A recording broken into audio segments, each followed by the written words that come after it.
everyone, and welcome to our show. I'm your host, Nugua Haruna. So, happy International Women's Day. I want to welcome everyone. There's a lot to celebrate when it comes to finances and investing. So, data from Statistics Canada shows that women now earn about 42% of total household income. Plus, the net worth of single women without children now outpaces that of single men without children. We're also seeing more engagement with investing, especially among younger women. Of course, there's still a lot more work that needs to be done to help raise the confidence of women investors. For example, Stats Canada data also reveals that less than half of women said they know enough about investments to choose the right ones that'll align with their goals. So, granted, it can be sometimes very nerve-wracking to invest, and the bear market that we've experienced in 2023 probably hasn't helped to calm any jitters. But benefits of investing are still unquestioned, even during such volatile and uncertain times that we're experiencing. So, we're going to explore how women can build their confidence no matter what the markets may bring. Joining us today is Simran Kaur, founder of Girls That Invest, a community dedicated to helping women learn how to invest. Simran is also the co host of the Girls That Invest podcast, the top stock market podcast on Apple Podcasts in Canada, the US, and New Zealand. And she's the author of the book, Girls That Invest, Your Guide to Financial Independence Through Shares and Stocks. Simran, thanks so much for being with us today. Oh, thank you for having me. I'm very excited and happy International Women's Day. I feel like we're going to be saying that quite a bit today. Yeah, I know. I think I already mentioned it about 4 or 5 times already in my intro. So I guess people could fill out a bingo card how many times they say International Women's Day today. So I do want to first start by saying congratulations on topping the Apple podcast charts. You were also featured in the top 10 Create and Cultivate lists for ambitious women. So let me know, when did you get the sense that you were reaching that tipping point and really resonating with your audience? I think being a female in the space of investing, you don't naturally think, my little idea is going to turn into anything larger than a hobby. And that was how I felt, especially when we began, because this was early 2020, where, COVID was kind of coming around. We were all a little bit cautious as to what was going to happen. But the day we knew we were onto something was actually very early on.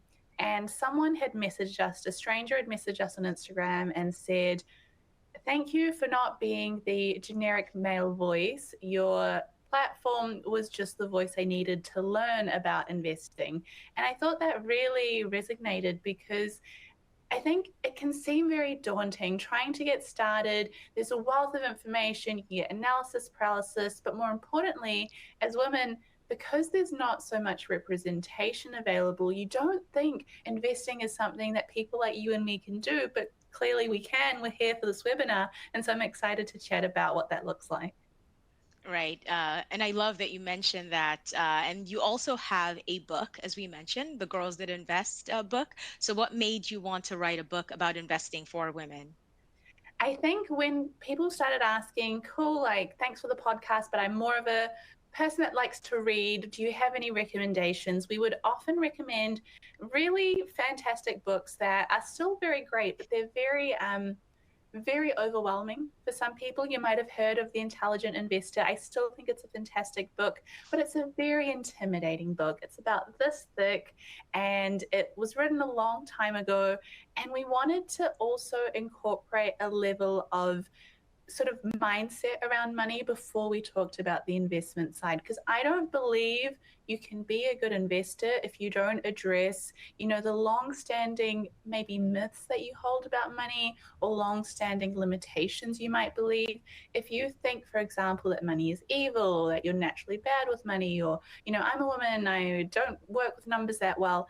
If you think that, then investing is going to be harder no matter how much knowledge you learn, technical knowledge. So we wanted to create a resource where we tackle the mindset, and then it's really simple to understand after that.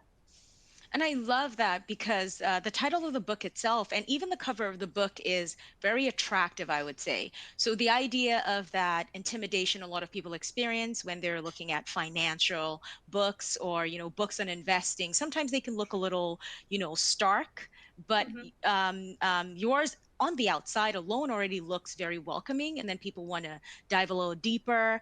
And I love the title as well. So thanks for sharing your experience with the rest of the world. So, we're going to dive into our conversation. So, first off, we've seen numerous studies that suggest that a much lower percentage of women invest compared to men. So, why do you think that happens? I think, in simple terms, the reason why women historically have not invested just as much as our male counterparts comes down to the simple fact that we do not have that representation and we do not have capital to begin with.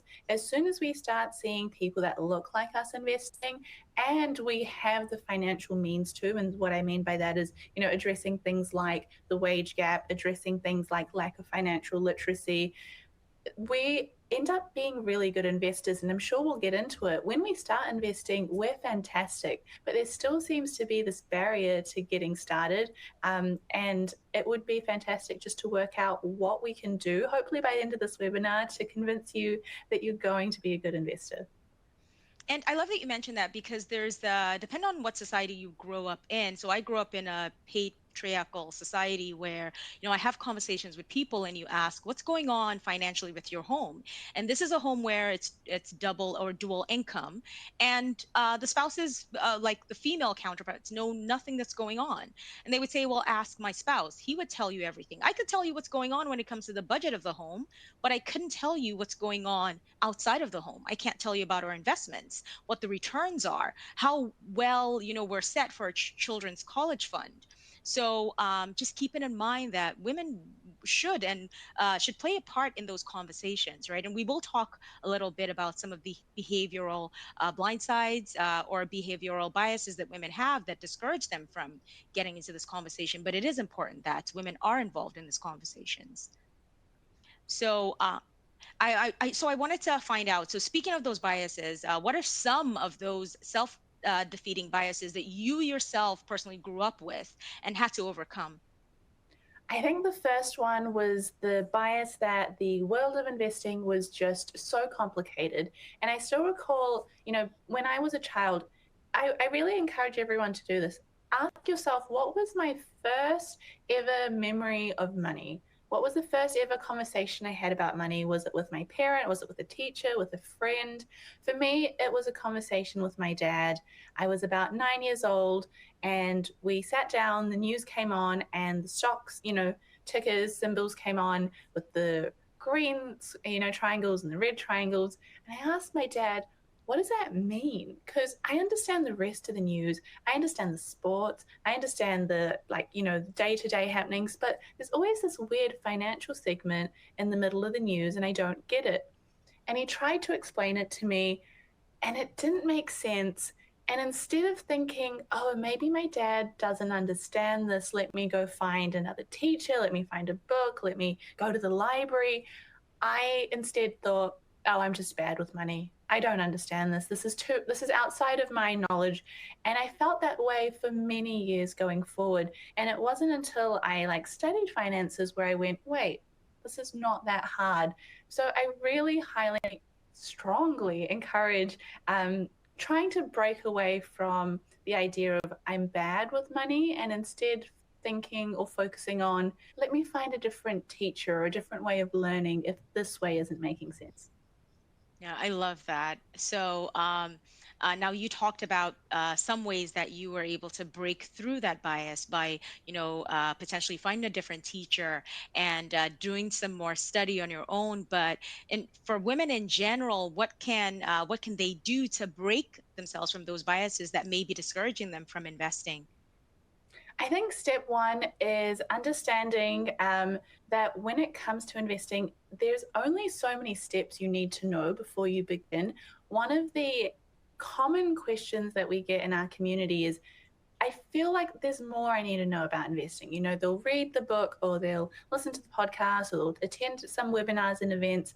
And I think, no, this seems too simple. I think there's more to it. It's almost as if the movies taught us that I should have 5 screens with lots of ups and downs. There should be like candle charts, and and then there's not. And so why is this so easy? Am I missing something? And so and it's very simple, but my one sort of statement to that is, even if you think, gosh, this isn't as complex as it's meant to be, give yourself some credit. It just means you actually can invest. You don't want to fall into what we call analysis paralysis, where we overthink it and we don't get started. Because what our male counterparts do really well is they'll kind of get a general gist and they'll just jump in with $10. They won't start off with a lot, but they give it a go and they learn from trial and error. And that's one thing we could try and do more of. Yeah, because I love that you mentioned earlier the idea of overanalysis paralysis, where you want to make sure you're 100% covered, you have every single box checked off before you start investing, and but your list keeps growing as you learn about more stuff. Oh, then I need to know about this and this and this, and you never get a chance to get started, or it gets too complicated. Or you'll find this a lot in social media, where you watch, for instance, videos like the short videos we have nowadays, where somebody explains a strategy, how you can make $5 million in 2 seconds, but you don't understand what they said. But those videos are the most trending videos because everybody thinks, oh, that's a strategy I want to do. I don't understand it, but it seems like the best one. So yeah, so I love that idea of it's much simpler than we think it is, and we need to give ourselves credit that we do have some financial literacy and we are ready to get started, right? So I love that you mentioned that. Oh, thank you. I also want to mention that here at TD Direct Investing, some of the resources we have, because we talked about biases and how some people may not know they have some traumas in their past that could be impacting their decision making when it comes to dealing with money. So we actually have a webinar on how to conquer your money trauma when investing. So I definitely would encourage our attendees today to take a look at some of our on-demand content and check that out if that's something you're interested in. So we'll continue with the conversation here, Simran. So why do you feel it's so important for women to invest rather than stick with saving? I believe that investing is one of the most powerful ways to reach your financial goals. But more importantly, when you have more money, more capital, especially as a woman, that means more freedom. It means more choices. It means living a life where, even a few days ago, I was in London, I still am, and I was in an area that maybe wasn't so safe. It was getting a bit late, and I tried to order an Uber and it wasn't arriving quick enough. And 10 minutes went by, 15 minutes went by, starting to get darker. And because I had the financial means to, I then went and changed and ordered, like you can get more luxury Ubers, like they get more expensive, like a Uber executive or a business. And I clicked on it and it came in 2 minutes. And that to me was such a, I'm so glad that I have wealth, because wealth to me is not fancy cars and nice holidays. It means safety, it means choice, it means living a life where you can leave a job that you don't want to be in, or you can leave a relationship that's unsafe. And if you try to save your way to that level of wealth, it just does not work. If you have a look even just at the idea of compound interest, it's this beautiful thing where year on year your interest grows and grows. And this example here just shows, look at what happens if you just invested with cash. That's the red line down the bottom, and you can see even from year 2 to year 30 it doesn't get very thick. But imagine your interest growing over time. That's that green line. And with your contributions and your principal and your interest all together, investing gets you to those goals, to that wealth, to whatever that looks like for you, so much faster than trying to save does. Right. And I know Mark Cuban had said that saving alone won't get you to $1 million because you have to be extremely disciplined. If you're just going to put your money in a box and shove it under your bed, you will have to be extremely disciplined. And then you have to think about the impact of things like inflation, right? So we're living in that environment right now where, prices have gone up astronomically. And so, yes, I have all my cash there, but I can't buy the same things, right? It So, is very. mhm.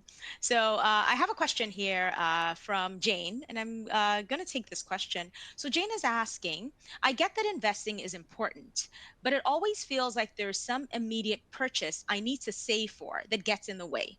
And I've heard that it's not a good idea to invest money that you need soon. So, what can I do to balance immediate savings with investing? Oh, this is a great question. I love this. One of the things I recommend, and it's in my book as well, the idea of having a emergency fund first and having that completely separate to your investment account. If you try and put everything that you have into investing, and let's say you have a dental emergency, or you need to quickly buy flights to go see family, or your car gets broken into, life happens, we can't control that. But if you've got everything in the stock market or in other investments, it starts to feel like a bank account where you're pulling out money when you need. And every time you pull out money from your investment account, that's money that future you could have benefited from. That, imagine what $1,000 could do with compound interest over 10 years. So you're really using tomorrow's money for today's problems. And so to fix that, you can have what we call an emergency fund. And that's where you put 3 months of your living expenses in cash in a separate account, and that's something that you can grow alongside or before you start investing. It really is personal, and that's what I do. And so when I have emergencies, things happen, I can pull from there rather than from my investment portfolio. Right. And especially since we're dealing with like really volatile markets right now, if you don't have those emergency funds set aside, when you need that cash, your portfolio might be down 25%. So now you're selling at a loss, just because there is an immediate need. So something to take into consideration. So great question, Jane. So we'll continue with our conversation, Simran. So interestingly, there's studies that show that women tend to perform better than men on average when they do invest. So why do you think this is the case? I love this statistic because I don't think enough people know this. Like, this is something we should be shouting from the rooftops, telling every single person we meet at a party. Like, it needs to be said more. And I believe it comes down to the way we invest in general. And so that's a good thing because it means that everyone, men and women, can pick up these investing styles. We can invest more like women do, and we can all make these gains. And so a lot of studies looked into why this was happening, and it came down to three important factors. One is that we don't fluctuate our investments often. We don't go in and try and trade and check our accounts very quickly. If you think about the best performing portfolios, a Fidelity study found that it was actually from people that had passed away.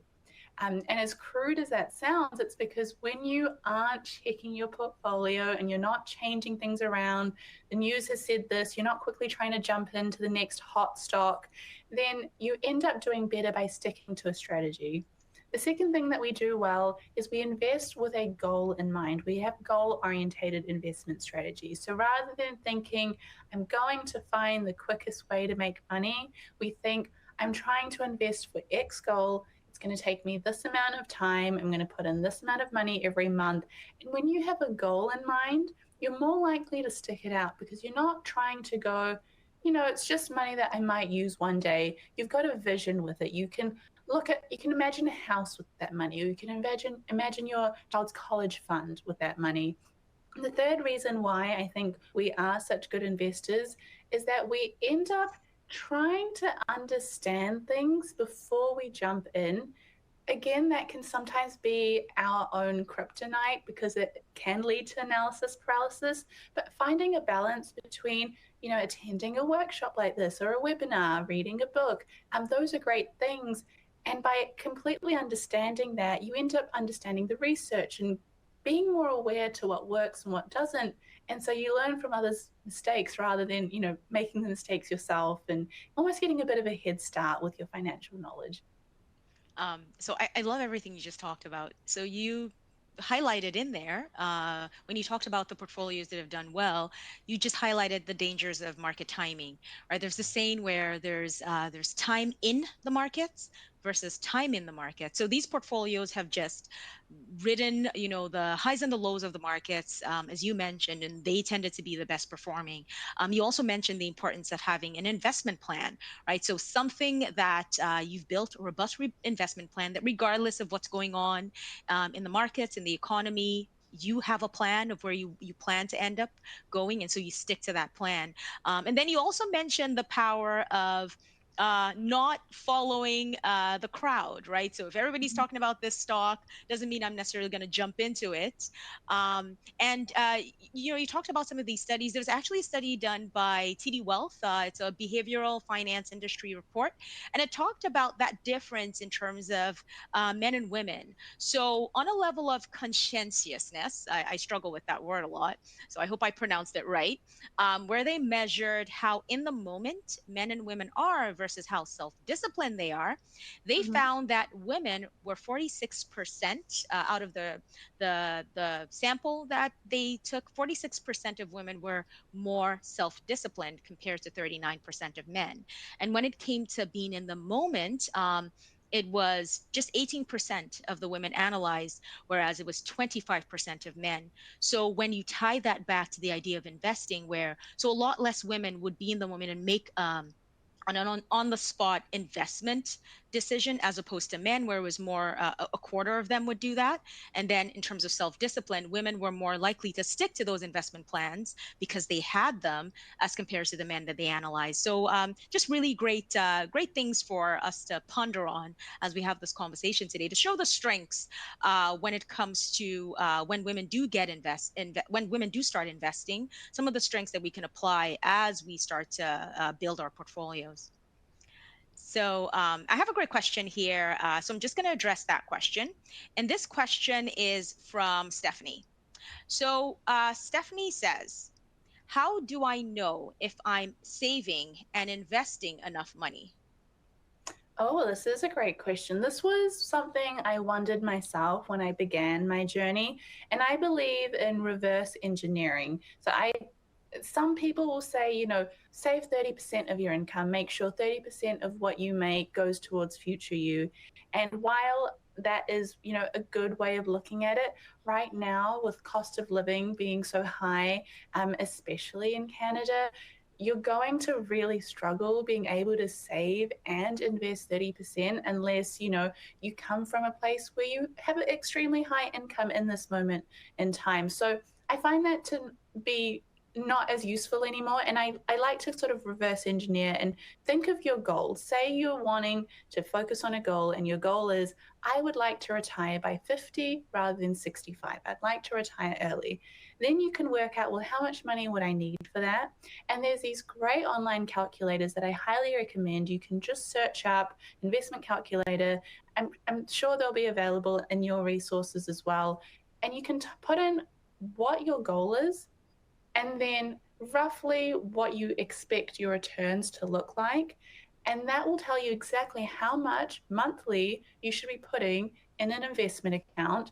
And so you can go, okay, well, if I'd like to have $1 million by 50, that's a lot of money, but I'm only 20. So I actually have 30 years of compound interest that can work in my favor. Let's assume, X amount annual returns is what I might get. And then you can go backwards and go, oh, I only need to put in $500 a month. And so as long as I'm saving slash investing, or I guess investing $500 a month, I'll actually reach my goals. And you mentioned different calculators. So at TD Direct Investing, we have, if you have a web broker account, you actually have access to the goals tool, and it does exactly that, Simran. So investors are able to, like you mentioned, reverse engineer. So they put how much they're looking to have at a certain time frame, what it's for as well. You can be as detailed as you want, and then you go through. And one thing I love about that tool is it also almost sets reality for you. So Mm. I know your example was, I want to have a million when I'm 50, but there's a few people who right now want to have a million when they're 30 and they're 29. So then, you put it in the system, and the system lets you know, oh, this is going to need attention, right? If you're only making, let's say, $50,000 a year, um, no matter the returns that you're going to get based on, let's say, the historical performance of the stock market, it's going to be next to impossible for you to get $1 million unless you buy a lottery ticket. So I love that you mentioned that, right, where it helps you map out what that plan looks like, but it also helps you in terms of realize if that goal is actually attainable based on the strategies you're going to employ. Yeah, it really humbles us. It's definitely humbled me in the past. All right. So, some really great questions that we have coming in. So, I have another question. This question is from Daniela. So, Daniela says, how do you choose your investment choices when your priorities are are to pay off loans, save for a down payment, save for retirement, travel, etc., all at the same time? We know how that is, right? You have so many things you want to check off in life. So, how do you actually choose your investment choices when you have all of these on the table? This is my sort of two-step process to this. I think this is a great question. And I think for a lot of people, especially young people, you kind of feel like there's all these different things that you should be doing right now, and it gets quite overwhelming. Step one for me is separating the loans that I have that are high interest loans. So anything that is more than 7% in interest, I prioritize that first. Number one, that might look like credit card loans. It might look like car payments, but it probably won't be things like your student loan repayments. They're not often more than 7%. It probably won't be things like your mortgage. That's often, if you're lucky enough, 5% or even 3%. And so separate off the high interest loans, pay those off first. That to me would be priority number one. And then the rest of these investment choices and priorities that we have, I would write down everything I'd want to do. So that might be things like saving for a home, down payment, saving for retirement, traveling, going on holidays with your friends and family. For some people, it might be having a large wedding, and circle three of those because realistically, we cannot do everything we want to with the limited time and resources that we have. I think it is better for us to be honest about that. I'd love to say I have unlimited capital, but I know that if I travel, I probably can't buy a house right now. If I try to buy a house right now, I probably need to cut down on the traveling. So, finding three things I really value and focusing on achieving those goals means you'll get some achieved rather than trying to do all of them and, nothing ends up happening. Yeah, and it's, when you think about life itself as well, that when you try to do too many things, you stretch yourself out too thin and then you accomplish nothing. But when you pick, certain things and then you say, I'm going to do these and do these well, then you increase the chances of actually succeeding there. So I like that you mentioned, out of that really long list that we have, actually pick a few and say, these are what I'm going to focus on because I can't realistically do it all. Yeah. Yeah. So okay. So let's continue with our conversation here. So some women might realize the potential benefits of investing, but they may feel intimidated and discouraged by their lack of knowledge. So what can they do to get over this mental block? I think trying to get over the mental block comes from finding whatever resource works well with your learning style. I think we forget that we're all quite different. And for some people, they learn best through listening, having a conversation with a friend or family, listening to a podcast. Other people, something comes in the one ear, it goes out the other. I'm kind of like that myself. And so we prefer visuals and we prefer things like books or webinars or YouTube videos from credited sources. For someone else, it might be the act of doing it and kind of using your hands and finding a way to make that possible. So understand your learning style and then find a resource that you can learn from that is going to get you over that block. Instead of saying to yourself, oh, I didn't understand when he said that thing about investing, I'm not smart, instead frame it as he's not the right teacher for me, or that person just couldn't explain it in a way that matches my learning style as opposed to matches my IQ. Oh, I really love that, where we're all different, right? So we'll all learn in different ways. So when I think about myself, I'm more of an audio person. So I listen to a lot of podcasts. I love your podcasts. Like we mentioned, you have a podcast, Girls That Invest, where yourself and your co-host Sonia talk about different financial and stock market happenings in the economy or in the world. And some people will feel better reading books.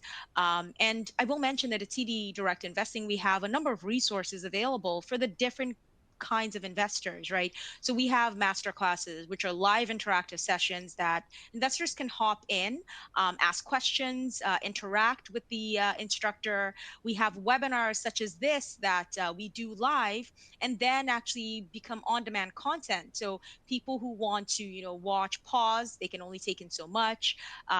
They can do that. And then we also have short video lessons that are available that investors who, maybe just can allocate only 5 minutes at a time, they have access to that. So I definitely would encourage attendees today to check out the content that TD Direct Investing provides, as well as Simran produces a podcast, Girls That Invest, has a book uh, uh, with the same title. So you can check those resources out as well as you start or continue on your investing journey.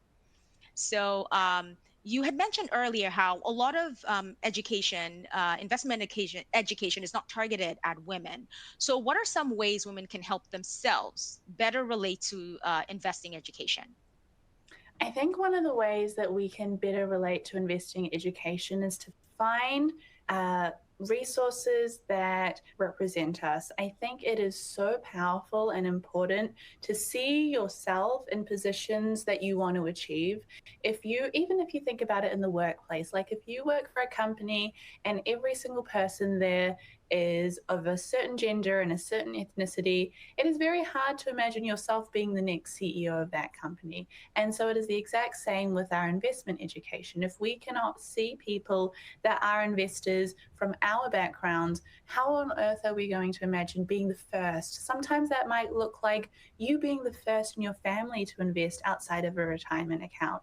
Sometimes that looks like you being the first in your family to break, generational habits that have accompanied the way you talk about money or the way money is shared. Sometimes it is quite difficult to be the change maker, but it is much easier to do if you can go, well, that person looks like me, sounds like me, they're an investor. I'm going to ask them out for coffee. I'm going to sit down with them and sort of see how they've done it. And that's going to help me kind of believe that it's in the cards for me as well. All right. So we actually have a great question here from Margaret. And so, just tying to your point, is what are some of the go-to educational resources and tools for you when you were learning to invest? What were some of those? One of the things I found really helpful, so when I was younger, I was growing up in New Zealand, and the New Zealand's equivalent of TD had really great resources where the place I was investing in had great resources for free. And I found those really helpful when I had no idea what was going on. I think people forget that brokers and banks really want you to join and invest. And to do that, that involves making it as simple, and the language that is used is so much more easier than a lot of other language available. And so I started there, and so did Sonia. Then I started getting more comfortable in trying to de jargon investment news. And so I would spend time trying to read newsletters by banks, trying to read newsletters by brokers. That also involved trying to read things like CNBC, the Wall Street Journal. I found that initially quite difficult prior to my financial education after that. And once I had my degree, my certificate, obviously it was easier. But as a young person, the more you read, the more you consume, the more you'll start to go, oh, that's a funny word. What does that mean? Let me look it up. And then the jargon becomes much easier and you start decoding. It's like learning another language. But yeah, don't you find like in finances there's a lot of jargon, right? It's like ETF, MER, like what are these words? And There then you is have to so yeah. There is so much jargon. Even like, I remember when I was younger, I would see on the news, it would be like, so and so company just raised capital. And I'd go, wow, that's so impressive. I wonder what that means. This means they raised money, different from Girl Guides having a fundraiser for their biscuits. And yet it's, the words used that make it seem so fluffy.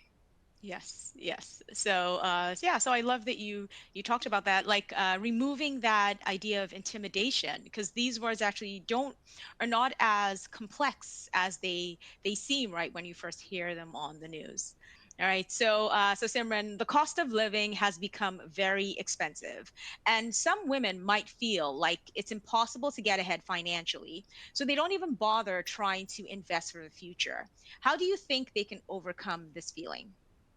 I think one, I mean, a huge acknowledgement to the cost of living crisis. It is very hard. And for some of us, if that looks like just trying to get by, I think, I want to be sensitive to that. Maybe not all of us are at the stage where we can be investing. And if our needs have to come first, that is fine. I have to say, though, that there is a large chunk of us that can be investing at this stage because there's these new innovations. Well, they're not so new anymore, but newer innovations that maybe we didn't have 10 years ago. And so, what I'm talking about is this concept of fractional shares. Now we can invest with as little as $1, and you can invest in the funds and the companies that you wanted to without having to save up all the way.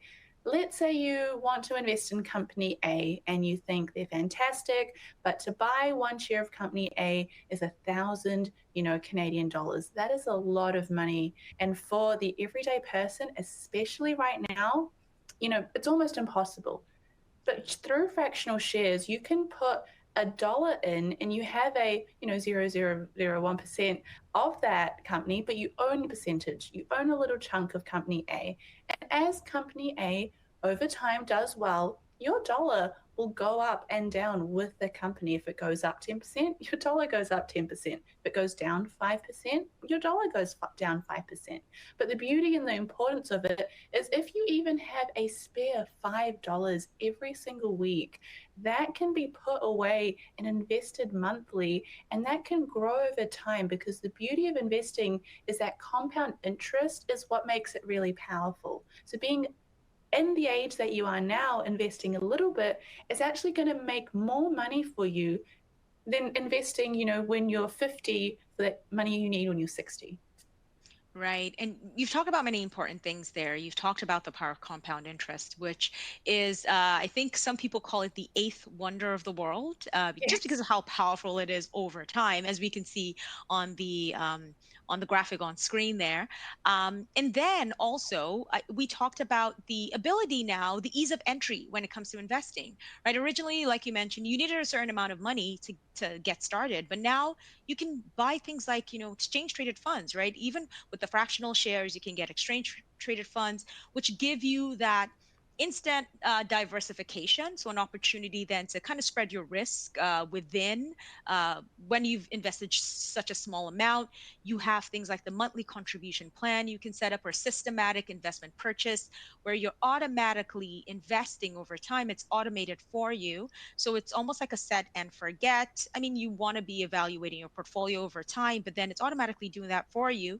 And then you take advantage of that power of compounding.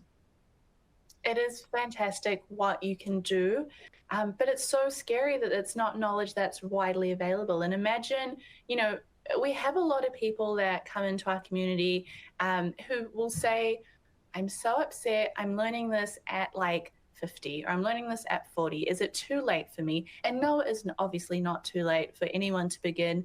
But imagine if they had the privilege of this kind of information as early as we get to. Yes. Yeah.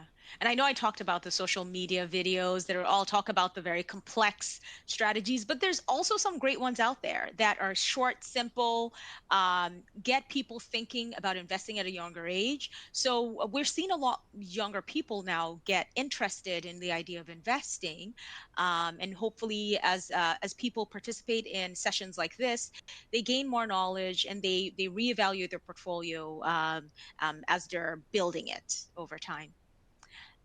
So, continuing with our conversation here. So, some women might feel as though investing is inherently high risk, and they might want to, and that they might get taken advantage of by industry insiders. So, what would you say to assuage those fears? I think if you really want to tackle that, it comes with knowledge. It's the exact same as going to a mechanic and being worried that you're going to be taken advantage of. If you go to that mechanic knowing your car, having some idea, you've talked to someone beforehand and you're like, okay, this is probably what I need and this is probably how much it will cost, then you walk in more confident. And it is the exact same with investing. If you have the knowledge, then you have the confidence to know if you're being taken advantage of. And most of the time you'll go, okay, actually this makes sense. I understand what they're saying. They're, on the right track. And now I feel confident to say yes and go ahead with, that strategy or that fund. It just comes down to knowledge being power, which is such an oversimplification, but it's, when you go out and do a speech at work, if you understand your presentation, you turn up with more confidence. If you're a little bit unsure of, you didn't really prepare as much, you get a little bit more nervous. Just getting a full depth and breadth of understanding the investment world as a retail investor, as a everyday investor, is going to be the knowledge and the key that you need to not feel worried about that. I absolutely love that analogy you just used about going to the mechanic because I can personally identify, but still, it makes sense, right? If you go there, you know exactly, or at least you have an idea of what's going on, you're able to have a conversation about what that plan is, as opposed to saying, oh, okay, I'll trust you, and then hearing from somebody else, nah, they shouldn't have done that with your car. And oh, if only I'd known better. So I really love that. So, all right. So, a lot of people, women included, might feel anxious about the high market volatility and potential for an economic recession and its ability to wreck their portfolio. So, how can they overcome that fear? I think there's this misconception that we're very, very, very risk adverse. And I want to challenge that and instead say we are risk aware. When we know what the risks are investing, when someone explains to us, look, this is your risk profile. These are the kind of investments that suit you personally. Obviously, this is a financial advisor that is saying this to you. And you can roughly expect, between X and Y returns. Obviously, that's not guaranteed. When you know all of that information, then you can make those decisions. I've never met a woman that once she understood, her risk profile and how investing worked, thought it was too risky. We're not risk adverse, we're just risk aware. And how do we get through that? Well, I think it comes down to understanding what you're after and your goals. And again, that whole knowledge piece, the people that have financial literacy can go and say, well, Simran, I am 30 and my goal is to invest until I'm 50. And right now, yes, the market is extremely volatile, but I'm not investing to pull out my money next year because I assume it might drop next year. I might put in $1,000 this year and be down to 800 next year. That's totally a possibility.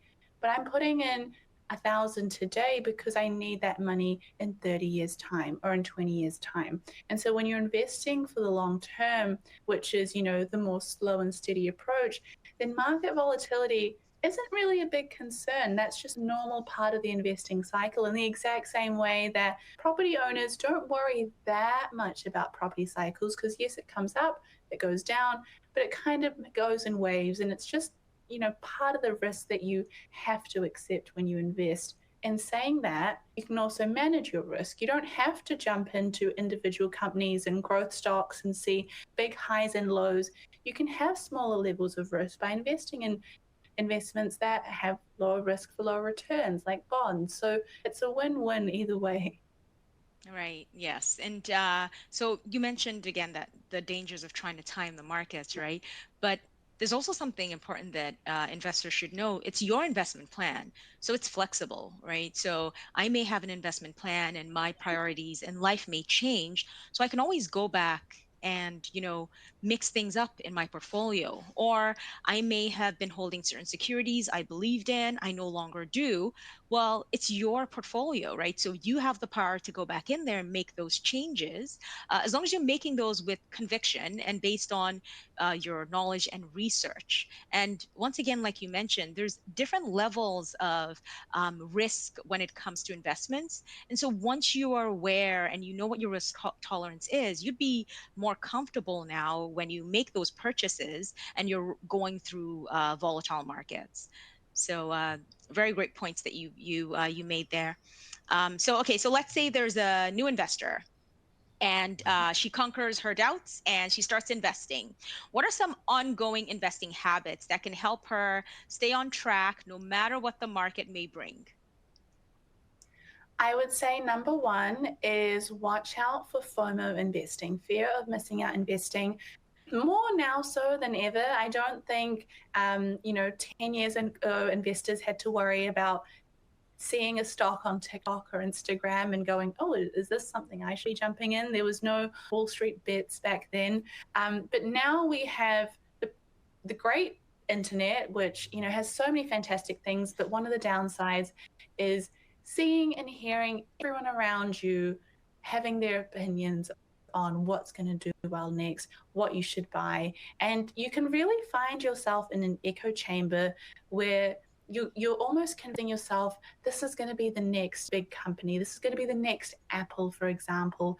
And so FOMO investing is the investment strategy which is to our detriment, something where we go, okay, I'll buy company B because everyone else is saying I should and they've already bought it, and I might look silly if I don't want to miss out. And that's not a good investing strategy, but it is so much easier to fall into that than we believe. The second thing I would say comes down to understanding your goals, remembering that, and not sort of getting wooed by other options, trying to change things up. You know what you want, focus on it. And the third is a little bit opposite to what I've just said, which is review your investments at least annually. Sit down with yourself and your money, have a money date, as I like to say, and just make sure that the goals that you're after are still in line with your investments. Maybe you wanted to buy a home and that's what you were saving and investing for, but maybe that's changed and you'd rather rent and actually travel more. And so suddenly the kind of funds that you're investing in might change because your outline of how long you're investing for will change. So review, but don't spend too much time trying to change things up. Right. I love that you mentioned FOMO. It was a huge thing in, was it 2021 when we had the meme stock rise? And it is important to know why you're investing. And a lot of times you will hear people talk about how amazing their portfolio is doing when their portfolio is up, or when that specific stock they purchase is up, but they never talk about it when it's on the downside, right? So that same stock may be doing well today, and then in a few months it's down. They're not going to come tell you, oh, that stock I told you about that was great, it's not so great. They don't tell you that. And you typically will hear about a lot of securities when they're at their peak.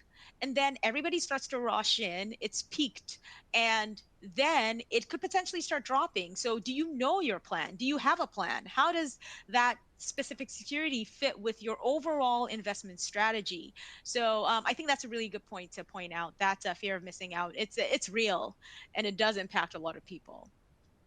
It is Uh, real. And I also, oh, my no, go apologies. ahead. No, go ahead. Go ahead. I was saying it really is real. And if there's a few other tips I can give, we've also put them up on the slides. Pay yourself first. When you get your money into your account, have an automatic fund that goes straight into your investment account. That's what I do. When my salary comes in, before I can even spend it, it has already moved over to my investment. So even if I'm tempted to maybe splurge, I've already preemptively stopped myself from doing so. Maintaining a budget also helps. I like to work with my best friend on being accountability partners. So when you are tempted to again splurge or do something out of the ordinary, check in with that friend.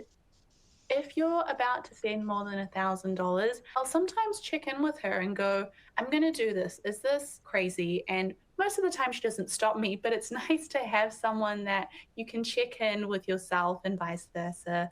But at the end of the day, it is not as hard as it's made out to be. And I love the analogy that investing should be as boring as watching paint dry. That's when you know you're actually not too bad of an investor. Yes, I've heard that, and I absolutely love it. That a regular investing strategy is nothing newsworthy, right? So when you start to see, strategies in the news, should ask a few questions there. So, so we have some great questions coming in. So, Michelle is asking, I heard it's important to have a financial plan first before you start investing. What goes into creating a sound financial plan? I think creating a sound financial plan is something that often is so personal. In this case, I do recommend things like robo advisors, going to a financial advisor. People don't realize going to your own bank or your broker, they have these services available. I'm not of the belief that we should all create our financial plans on our own just because it helps to have someone take the emotions out of it, especially when we're talking about things like retiring ourselves or helping pay for our children, or in some of our cases, helping pay off for some of our parents, burdens. So I think step one is finding the right person to help you on that journey. All right. Okay, so we have another great question here. And this question is from Teresa. So Teresa's asking, I constantly see stories online of people making crazy gains from trading crypto or penny stocks. It feels like that's the only way to beat inflation and make meaningful money. Why would I invest when the gains seem modest in comparison? You know what? I think that is a question everyone has asked themselves at some point in time. And the answer to that is for every person that you see that said, I made $1 million from Dogecoin or crypto, there are about 100 people that have lost money. In fact, that man that did make $1 million from Dogecoin, he never ended up selling at the right time. So he actually went down to about 300,000 and lost a big chunk of his gains. If we think about the outliers, yes, they exist, but they're outliers for a reason. And if every single person could become a millionaire from investing in crypto, then we'd all be millionaires right now. But as we know, crypto has left a lot of people in financially worse off situations. What we can not bet on, but what we have to work with is history. And what history has shown is that certain investment styles, while they are more boring and they don't return as high, they are more tried and tested. That's not to say things might not come up in the future where you see them before the rest of us and you can make a great investment. But for the everyday person who may not have the time and energy to dedicate, that's where investing modestly fits into. Right. So, yeah, I love that analogy. Once again, we talked about it where if investment returns are in the news, that is an outlier compared to, watching paint dry, right? Uh, so I'm going to get to some more questions. So Becky's asking, how do you know when to buy and sell stock? Oh, I like this. This is maybe something that not a lot of people consider. A lot of people will wonder, well, I made a quick gain. I think this is the top sort of peak that this company's shares will be. I should pull out. The truth is, no one can accurately predict if this is the highest that stock price is going to be. Because again, if we could, we'd all be, very, very financially well off if we could predict the future. It comes down to two things. If you believe that you are at the highest it can be and you trust that position, I'm not going to stop you or say don't.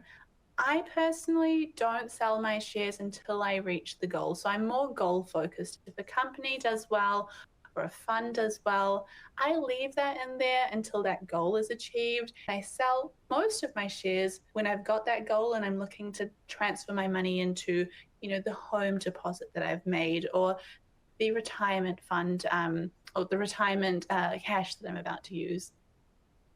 Right. And something else is some investors, they're buying certain securities for the potential income they could be getting from it, right? So it ties back to that investment plan. So if my plan is potentially to earn a certain amount in income from the security, maybe I'm not concerned about selling that security when the price hits a certain point. It's about the potential income I can be getting over the lifetime of me holding that security, right?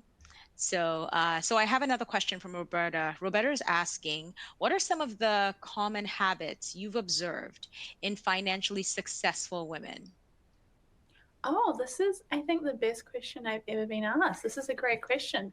I think the three things I see most common is one, a weird level of self confidence, a self confidence of, you know what, I might not have it figured out yet. I might not know everything, but trust my brain to get me there. That seems to be quite unwavering. The second is having automatic setups rather than relying on our memory, excuse me, to sort ourselves out, relying on our memory to go, okay, I should probably put some money into investment this month. Oh, I've got some, birthdays coming up. I should probably put some money aside for gifts. They have it all automated. So they already know without thinking, this amount of money has gone to my savings account. This of my money has gone to my investment account, and the small amount of money has gone to my everyday spending account. They have a separate card with that account. And what they do is when that finishes up, it's like their own version of pocket money. When their pocket money runs out, they just don't spend. And the third thing that they do well, which I guess is more career advice than investing advice, is that they pivot. They don't stay in their companies for too long. Roughly every 2 years, they move, or they make sure to have those hard conversations and ask for raises, ask for upskilling.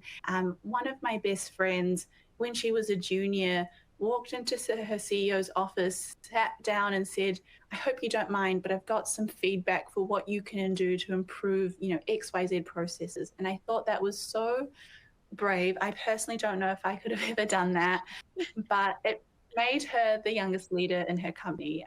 So those are the skills that I see. And I did say three, but I've got one more. They track every dollar.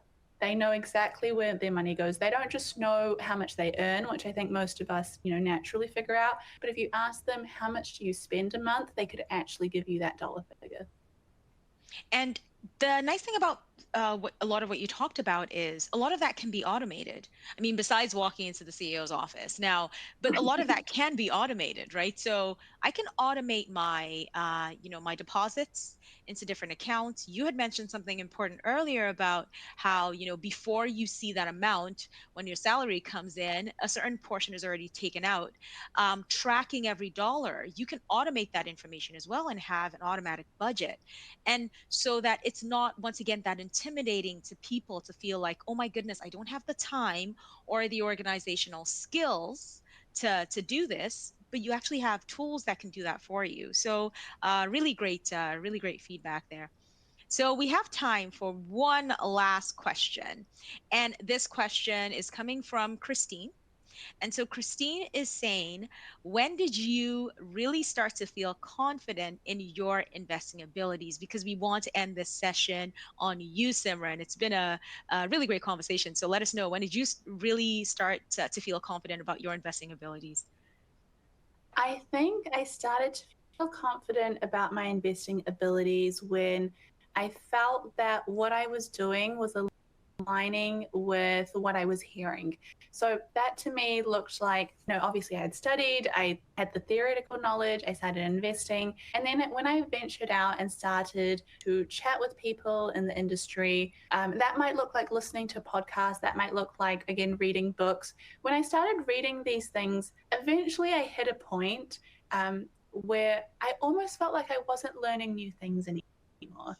And I had hit a point where I was like, oh, okay, so it is just dollar cost averaging. It is just, investing in broad market funds for the investing style that I have for my goal. Understanding, there's only so many different investing styles and risk tolerances. When I started feeling like I could listen to a podcast about investing and nod my head and go, oh, yeah, that makes sense, that's when I felt like I was confident. But in saying that, I don't think you need to be at that point to begin investing, because I think that is a flaw in my own personality and maybe in general how we would invest as women is we feel like we need to understand all of it. If I could go back, I actually wish I invested earlier than before I knew all of this. I wish I was investing in, I mean, I'm sure we all invest wished we were investing when we were 10 years old. But I wish I was at least investing in my teens to get to where I am now. So starting off with just enough to talk to your friends about investing, I think that's a great place to go. Okay, I clearly know something. I can tell my friends about these topics. I should be putting some money in at this point. And as always, and I know we talk about this a lot, but time is your friend when it comes to investing, right? That's where the powerful things like compounding are really able to show themselves off the more time you have. So I really want to thank you so much, Simran, for joining us today and sharing your perspective on getting and staying invested no matter what the markets may throw at us. I want to thank our audience for joining us today. I will say, as we round up, happy International Women's Day to everyone, to the ladies, to the women in the audience, and to the women in the lives of the men who are in the audience today. Um, Simran, thank you so much for joining us today. Oh, thank you for having me. This has been such a fantastic chat. Some great questions from the audience. I have to say that one earlier, probably the best question I've been asked all year. So thank you for that. So kudos to Roberta for asking that really great question. And to those in our audience, register for the upcoming webinars and events that I talked about, and check the rest of our on-demand content for videos. You can check that out in the Learning Center in Webroker and on our YouTube page. See you all next time.